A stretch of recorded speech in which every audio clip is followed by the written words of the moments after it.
अस्सलाम वालेकुम नाज़रीन, आज हमारी वीडियो का उन्वान है रुझान क्या है और रुझान और तहरीक में क्या फ़र्क है। अगर आप इस चैनल पर नए हैं तो चैनल को सब्सक्राइब और वीडियो को लाइक ज़रूर कीजिएगा। नाज़रीन, इंसान में तगय्युर या तब्दीली की ख्वाहिश फितरी तौर पर मौजूद है। तगय्युर की ये फितरी या कुदरती ख्वाहिश तबीयत या जहन के झुकाव या मैलान की सूरत में किसी एक तरफ गालिब हो तो रुझान कहलाती है, और अगर ये झुकाव या ये गलबा किसी एक फ़र्द में हो तो इनफरादी रुझान कहलाता है। और अगर बहुत सारे अफराद में किसी ख़ास तरफ झुकाव हो और तगय्युर की ख्वाहिश लाशऊरी तौर पर उदबा और शुअरा की तख्लीक़ात में भी ज़ाहिर होने लगे तो बिलउमूम इसे इज्तिमाई रुझान कहा जाता है। रुझान के लफ्ज़ी माना तबीयत या ज़हन वगैरह का कुदरती या फितरती झुकाव, रग़बत, तवज्जो या मैलान है।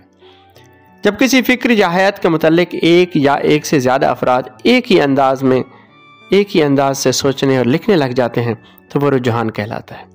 इसको अंग्रेज़ी में लफ्ज़ ट्रेंड का माना में लिया जाता है। दरअसल रुझान इब्तिदा में एक गैर शऊरी ज़हनी रवैया होता है। इसमें मनसूबाबंदी, इबलाग और तशहीर के अनासर नहीं होते हैं, लेकिन इज्तिमाई सूरत में इसमें किसी हद तक शऊरी कैफियत और मुतासर करने की जहत ज़रूर होती है। रुझान चूँकि एक ज़हनी या फ़िक्री तरंग होती है, इसलिए अमूमन इसका कोई ख़ास मकसद नहीं होता है। रुझान निस्बतन आहिस्ता रवी से लोगों के ख़यालात तब्दील करके उन्हें अपना हमनवा बनाता है।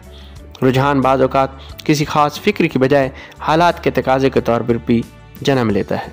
रुझान कभी होकर तहरीक भी बन सकता है और कमज़ोर होकर ख़त्म भी हो सकता है। जब कोई मखसूस रुझान मुआशरे के एक वसी तबके को अपनी गिरफ्त में लेने में कामयाब होता है तो वो एक तहरीक का पेश खैमा बन जाता है।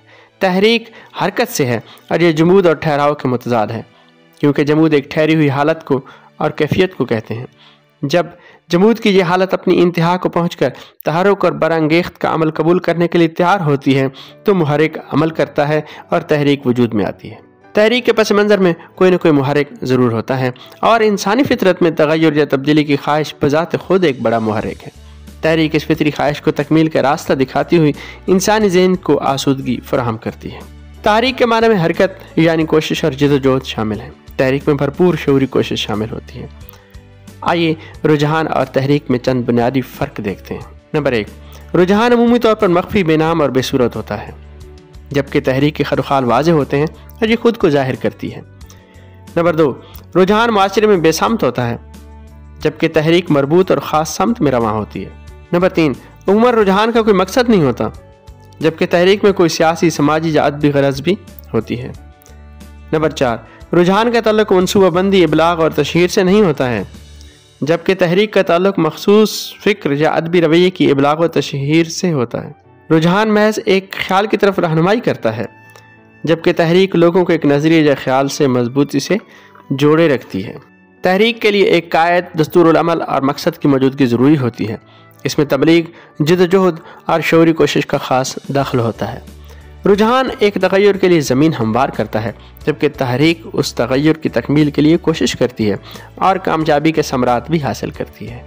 आखिर में डॉक्टर अनवर सदीद के बकौल दरअसल तहरीक जमूद की यकरंगी को तोड़कर हमारंगी और तनाव पैदा करने का अमल है। अगली वीडियो तक के लिए अल्लाह हाफ़िज़।